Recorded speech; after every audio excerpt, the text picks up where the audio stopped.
It's Thursday, June 16. In the headlines, gas prices are down. The Prime Minister says criminal activity in Spanish Town is a national emergency. Regionally, minibus operators in St. Lucia struggling with increased fuel prices. And in sports, Jamaica women still on a high after the T20 Blaze win. This is the news on PBC Jamaica. I am Simone Absalom Gale.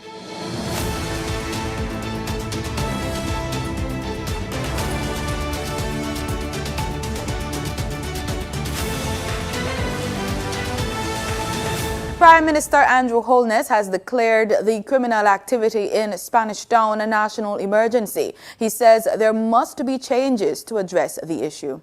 The social ethic of Jamaica needs to change to match the irresponsible ethic of those who seek to destroy our society. If you make bad decisions, you must face the consequences. The Prime Minister explains why it seems like nothing is being done to stem the high levels of crime. We can't respond because every move we make, there is some legal argument or some political argument being made about the preservation of rights. The rights of who? It is never a debate about the rights of the victims, those people who suffer, those people who are killed, those people who are injured in accidents.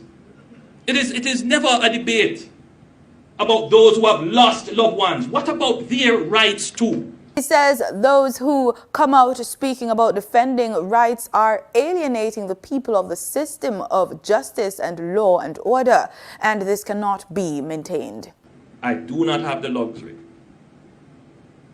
to be dithering on these matters anymore. We have to act on it. And we have to act to protect the innocent, law-abiding citizens. The House of Representatives has approved a 60-day extension of the Zones of Special Operations, ZOZOs. The areas are Denham Town, West Kingston, Norwood and Mount Salem in St. James, and Greenwich Town, Parade Gardens and August Town in St. Andrew, Savlamar in Westmoreland.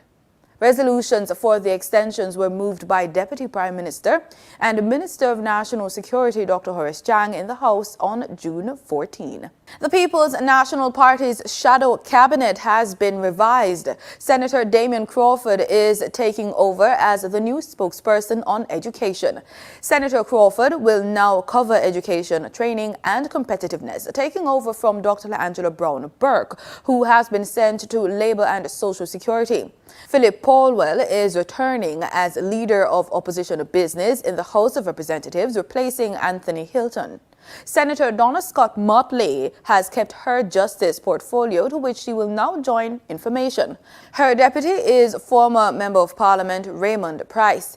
Economist Dr. Andre Horton and Patricia Duncan Sutherland, losers in the last national polls, complete the trio of deputy spokespersons. Anthony Hilton and Donna Scott Motley are the representatives from the opposition on the government's Constitutional Reform Committee. Here's a full list of the revised shadow cabinet. Sangster International Airport will close its testing site on June 17 for the coronavirus. Commercial Business Development and Marketing Manager for MBJ Airports Limited, Sharon Hislop Holt, says majority of the passengers utilizing Sangster International are destined for the United States, Canada and the United Kingdom, and those countries no longer require proof of a COVID test to be done for them to check in for their flights. MBJ Airports Limited is the operator of the Western Resort Cities Airport. Bank of Jamaica's Governor Richard Biles wants Jamaicans to get involved in digital currency by utilizing central bank digital currency accounts. Speaking on Wednesday during a Riverside Chat semi-virtual forum on digital currency at the 2022 Jamaica 60 Diaspora Conference, he explained that the wallet is an app that can be downloaded and used on mobile devices. You download it. You put your currency in it, you transfer it from your savings account or checking account, whichever, and you walk to wherever you want to go and buy something, and you say to the shopkeeper, I want to pay in digital currency. He in turn either takes out his phone or he has a point of sale machine and you say how much and you send it to him, much in a way that you would send talk time on a mobile phone, same way in which you send it. Mr. Biles says Jamdex is slated to be rolled out nationally this year following successful pilot in 2021. Jamdex is just a digital form of cash, and just as you would carry cash in your pocket or in your handbag, you'll carry Jamdex on your phone. So when we want to create cash, we send an order abroad. Money gets printed or minted. It comes to us, and we distribute it through the commercial banks to the businesses and to individuals. We will do the same thing with digital currency. We have a special computer that mints digital currency at the Bank of Jamaica and keep tracks of how much and which commercial bank we send it to. Mr. Biles says the CBDC is designed to be inclusive and aims to accommodate more Jamaicans in the banking system and financial system digitally. When you look at people who are customers of banks in Jamaica, it's a pretty high number. I think somewhere in the region of high 60s of our adult population have a bank account. But guess what? Many of them don't use it. And they don't use it because they find it inconvenient or they find it costly. The lines are too long. Whatever reason, they don't actually use it. So what we're hoping that Jamdex will become is an efficient way for ordinary Jamaicans to transact digitally. So a Jamaican may have a debit card or a credit card, but very few of them do. With CBDC, we're hoping that that will be owned by almost every Jamaican, and they'll be able to transact in the same way as a debit card or a credit card, but with no cost. We also are hoping that because the KYC, know your customer standards for joining a bank will be much lower if you are doing it for a digital currency, that more people will join a bank. The CBDC is a digital form of central bank issued currency and is, therefore, legal tender. It is a fiat currency, which means it can be exchanged dollar for dollar with actual cash and is issued to licensed deposit-taking institutions on a wholesale basis. Persons who already have bank accounts will be able to automatically obtain a CBDC account. Father's Day is being celebrated this year on June 19. Pastor of Fellowship Tabernacle, Al Miller, is encouraging fathers to be present in the lives of their children. He was a guest on a PBCJ's Morning Coffee Guest Show. It is one thing living just you and the wife, and you enjoy being, and now this child comes and becomes focus of attention, but also the kind of demands it make upon you for presence, for support, for helping, and everything that you perhaps never thought that all of those implications was involved. Just think, oh, Father, oh, that's nice. Pastor Miller, who is a father of two and a spiritual father of many, spoke about balancing a demanding career and family duties. It's knowing that they need you and accepting that the responsibility of fatherhood really means that the future, the welfare of these children, 100% in one whole side of their lives depends upon you and what you do. So one have to be prepared to put the kind of time in it. And then helping to balance is, of course, is when you have a good wife who is supporting you, so that, and who understands that you have, yes, your own children, but you are also responsible for these hundreds of people, and not just them, but their children too. And so to give the kind of support. So my wife kind of made it easy because she lessened if I may say, some expectations of me understanding that my involvement with the others. And then I had to learn and try to get better at then balancing it to ensure that you still have to set time for them. General Manager of Samparge Cash and Carry and father of three, Mr. Craig Robinson, says one does not have to be biologically linked to a child to play the role of a father. I've known Pastor Miller from I was 16 years old, and I am married 20 years now, so you kind of know how long we kind of know each other. And he has been a father to me, because I never lived with my biological father, but he has been a father figure for me and an example also of how to love and care for and to nurture that fatherhood spirit, that you can be a good father to your children. Morning Coffee Guest is aired every Tuesday at 6:30 a.m. and rebroadcast on Thursdays at 6:30 a.m. If you miss it, you can watch the episode on our social media platforms at PBC Jamaica. Gas prices are down and the diaspora is being encouraged to invest in the Jamaica Stock Exchange market. We have these stories plus the regular market updates in the business report with Danita Rodney.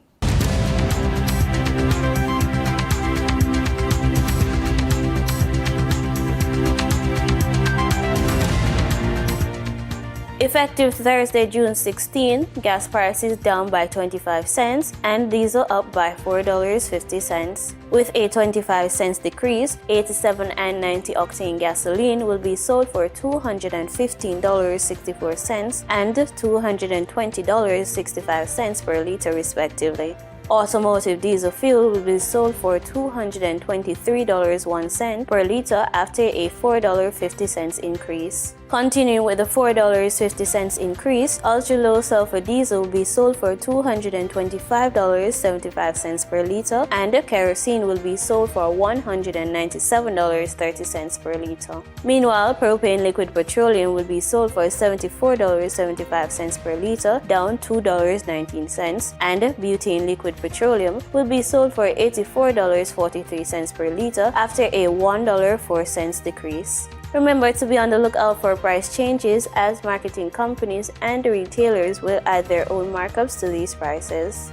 Speaking during the Riverside Chat on Wednesday as part of the Jamaica 60 Diaspora Conference, Managing Director Dr. Marlene Street Forrest is encouraging business interests in the diaspora to participate in the Jamaica Stock Exchange (JSE) by not only trading in companies on the market but also by listing their entities. Dr. Street Forrest said the latest listing of a small and medium-sized entity suggests that people are looking for good investments.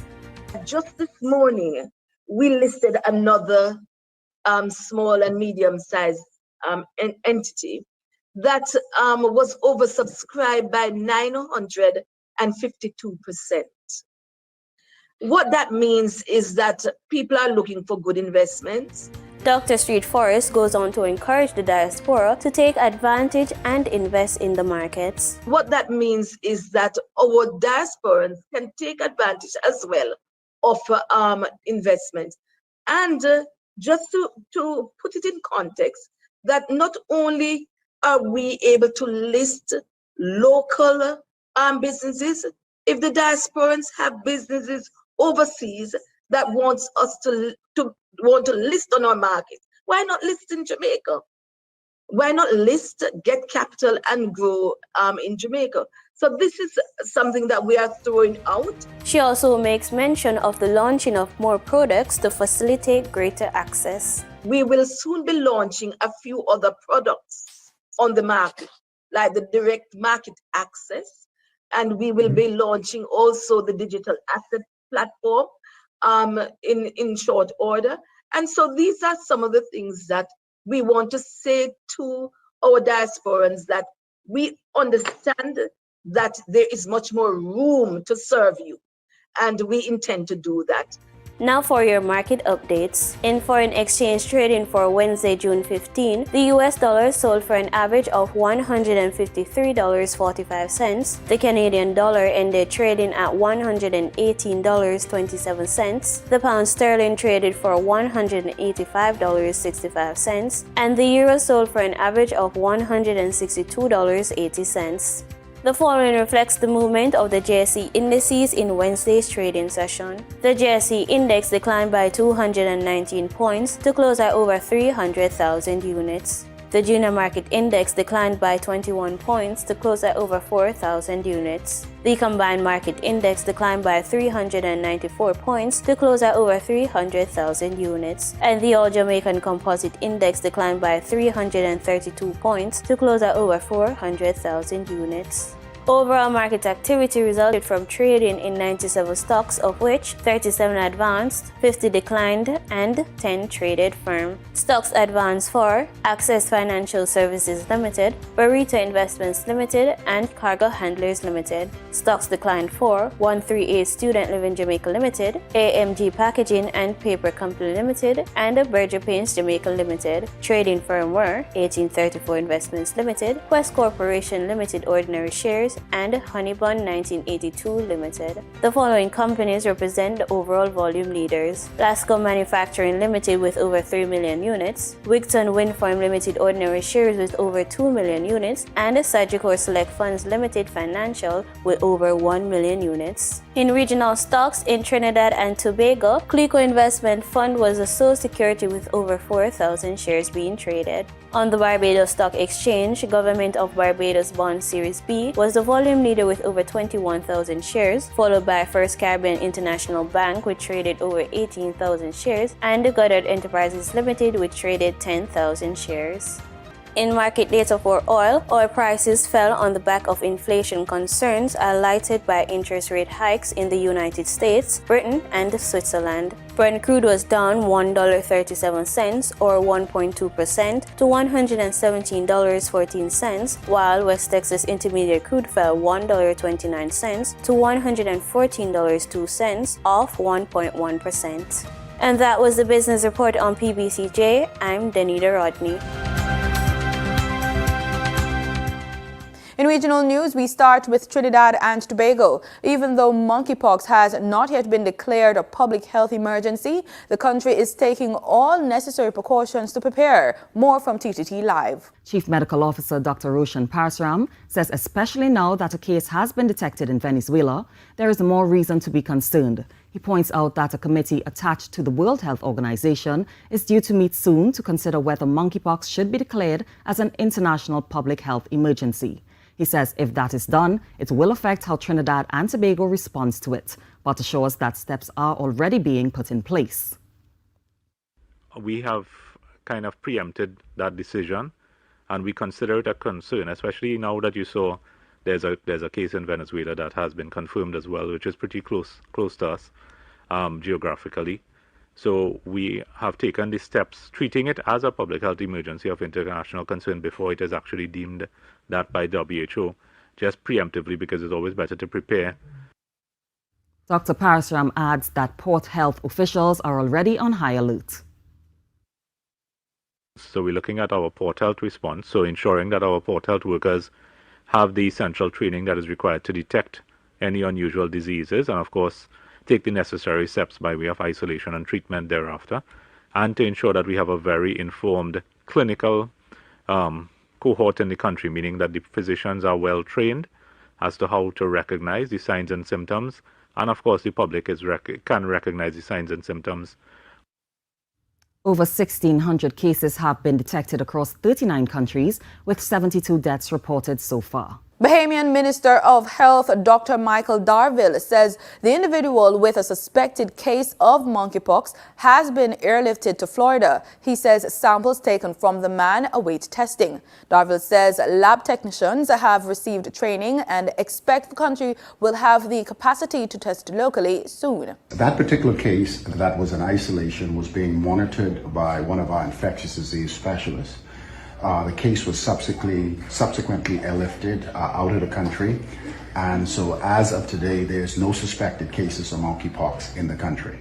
Samples were taken from the individuals. Those samples are at our reference lab, and some lab technologists are now going through some additional training from PAHO, and in very short order, we will have the reagents in the country where we'll be able to do the testing in-house. Staying with the Bahamas, effective Sunday, June 19, COVID-19 travel visas will no longer be required, but the COVID-19 testing requirements will remain in place. That's a word from Deputy Prime Minister and Minister of Tourism Chester Cooper. Jasmine Brown has more in this report. At 12:01 on the 19th of June, we're eliminating the travel health visa for all visitors coming to our country, just in time for Father's Day.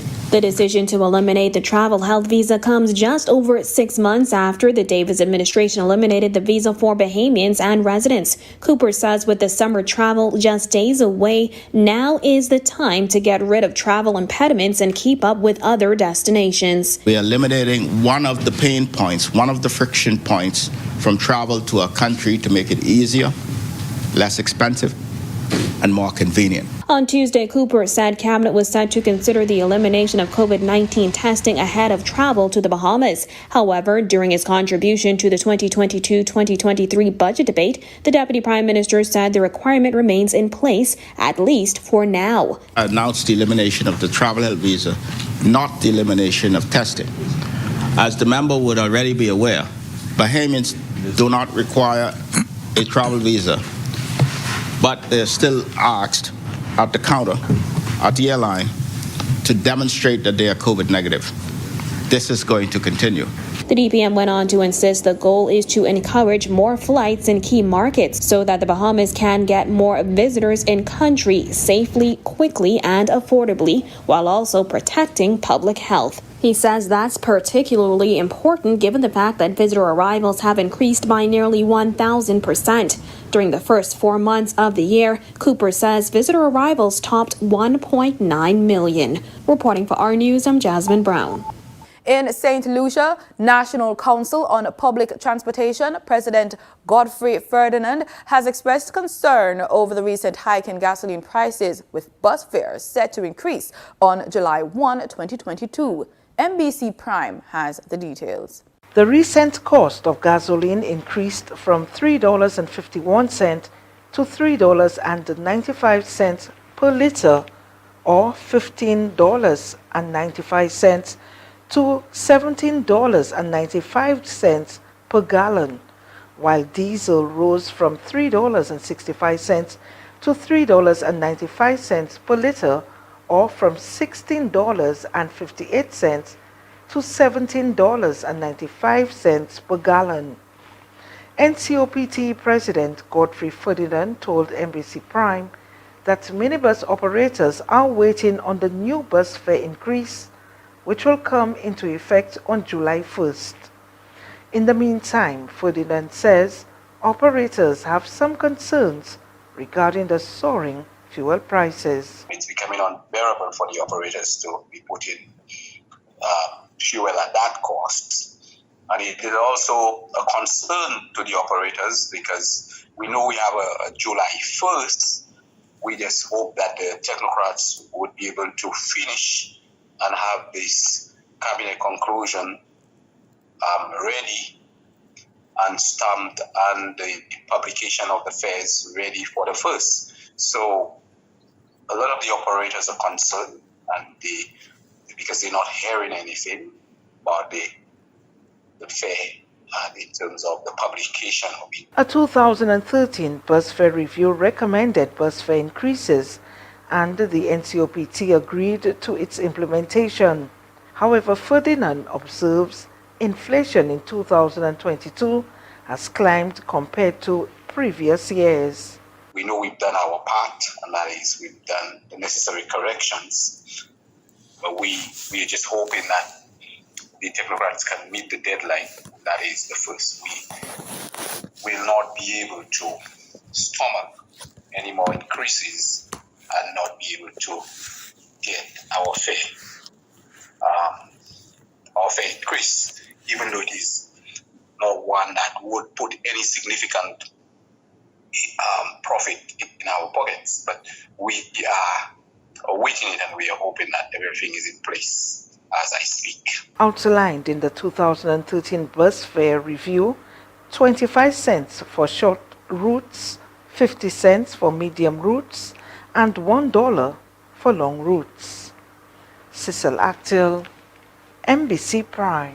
Political leader of the New National Party, Dr. Keith Mitchell, is highlighting the significance of the country's citizenship by investment program as he warns against another political party spearheading the multi-million-dollar initiative. The Citizenship by Investment program was started by the New National Party administration in August of 2013.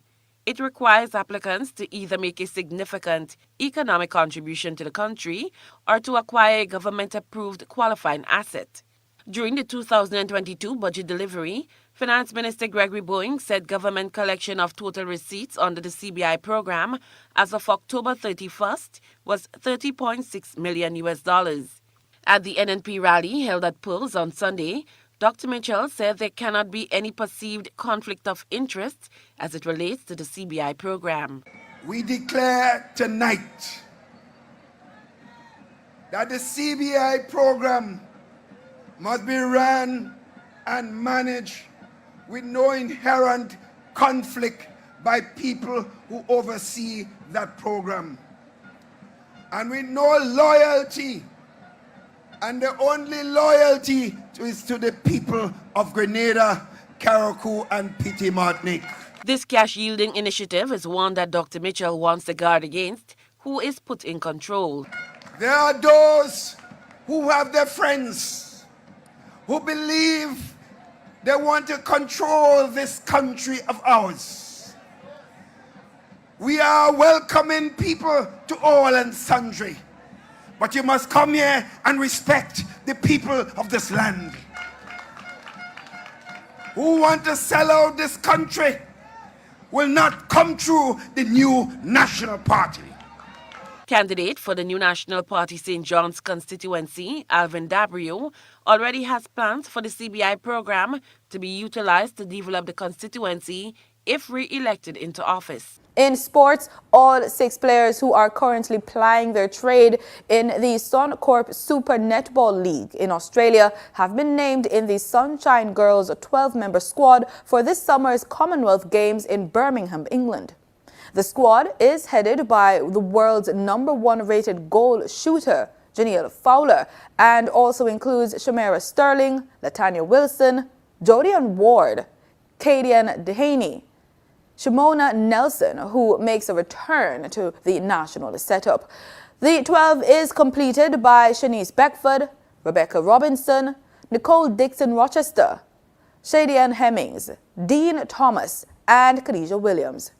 Gazelle Allison, Mishka Query, and Abigail Linton have been named as reserved. The Commonwealth Games will be held from July 28 to August 8. West Indies pacer Kamar Roach has been drafted into the lineup to face Bangladesh in the first fixture of the 2-match test series, which is on its way at the Vivian Richards Stadium in Antigua. Roach passed the fitness assessment after making a full recovery from an injury sustained while playing for Surrey in the English County Championship. In their last series against England, West Indies secured a 1-0 series victory and will look to continue the momentum. 4 years ago, Bangladesh's last visit to Antigua wasn't a pleasant experience. On the first day of their 2018 tour, West Indies dismissed them for 43, their lowest test total. West Indies captain Craig Brathwaite said the squad is well prepared and will be aiming for more success in 2022. Preparations, went superb. I thought we had 4 or 5 days here. We had some net bowlers from Lewers. Lewers team, I thought they were spectacular.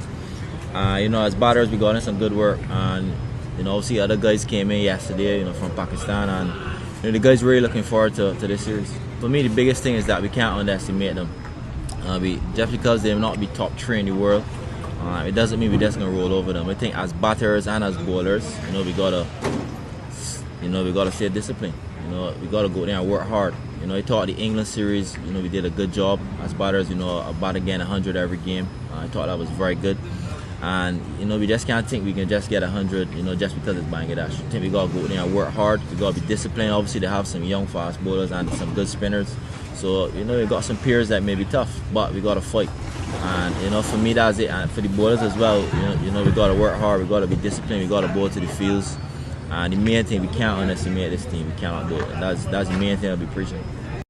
Jamaica women are still in full celebration mode after clinching the Cricket West Indies Women's T20 Blaze title from the grasp of the Barbados Pride women on Tuesday in Guyana. Jamaica ended on 16 points, the same as Barbadian ladies, however, with a superior net run rate of 2.171 against the Pride's 1.428. The winning skipper, Stephanie Taylor, was pleased with her team's performance, especially knowing it was all to play for. It's always a rivalry between Jamaica and Barbados. If you look at the composition of Barbados team and the composition of Jamaica team, so yeah, we're both good teams, and yeah, anytime we go up against each other, it's always bragging rights. So yeah, I always think that is always a good matchup. After seeing Barbados losing to Trinidad, we were wondering what was the calculation. So yeah, we were trying to get the calculation, and I said to the players, just let's go there, try put, if we do win the toss, bat first, post a big target, and at least we know that that's something that we could control. It's unfortunate that we didn't bowl them out, but yeah, we restricted them to a low total, which was good. The regional women's attention will now turn to the 50-over contest, which begins today. And that's the news on PBC Jamaica. Remember to follow us on all our social media pages at PBC Jamaica. Thanks for watching.